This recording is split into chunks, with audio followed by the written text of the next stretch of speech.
검찰이 불법 정치자금 수수 혐의를 받고 있는 김용 민주연구원 부원장을 구속하며 영장에 뇌물성 정치자금이란 표현을 적시한 것으로 확인됐습니다. 김 부원장이 공직자는 아니지만 대장동 일당의 청탁을 들어주는 대가로 뒷돈을 챙겼다고 의심한다는 뜻인데 김 부원장은 여전히 돈을 받은 사실 자체를 부인하고 있습니다. 나혜인 기자입니다. 검찰이 김용 부원장을 구속하며 적용한 혐의는 정치자금법 위반입니다. 영장엔 불법 대선자금 8억 4,700만 원이 4차례에 걸쳐 남욱 변호사로부터 제공됐고 실제 김 부원장에게 6억 원이 어떻게 전달됐는지 시기나 장소를 구체적으로 적었습니다. 그런데 YTN 취재 결과 당시 검찰은 이 돈을 사실상 뇌물 성격으로 봤던 것으로 확인됐습니다.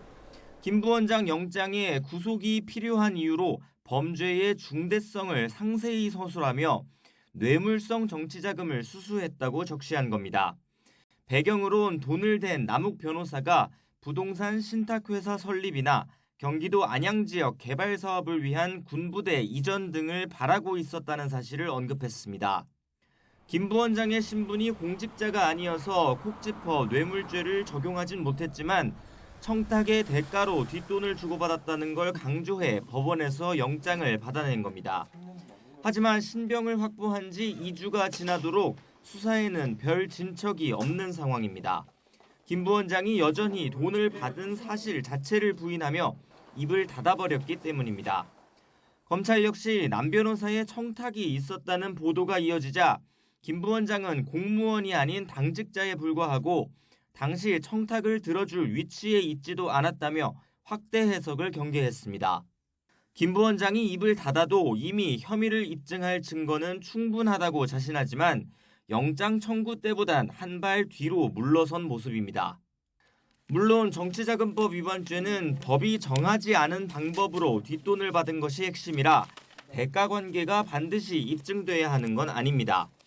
다만 대가성이 명확하지 않으면 뒷돈을 왜 주고받았는지 범행 동기 측면에서 검찰의 논리가 흔들릴 수 있습니다. 현재 김 부원장 측은 검찰이 돈을 전달했다는 날짜도 특정하지 못하고 진술 말고는 확실한 증거도 제시하지 않고 있다며 버티고 있습니다. 또 검찰 조사를 받으러 가면 질문의 90% 이상이 대장동 개발 사업에 집중돼 있다며 별건 수사라는 주장도 하고 있습니다.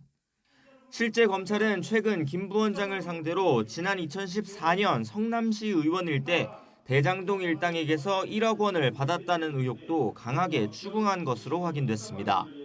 당시엔 공직자 신분이어서 직무 관련 대가성이 확인되면 뇌물죄를 추가 적용할 여지는 남아 있습니다. 하지만 애초 체포할 때부터 이재명 민주당 대표 측의 불법 대선 자금이 흘러갔다고 영장에 적어놓고 아직 실제 용처를 파악하지 못한 건 검찰로서 분명히 부담입니다.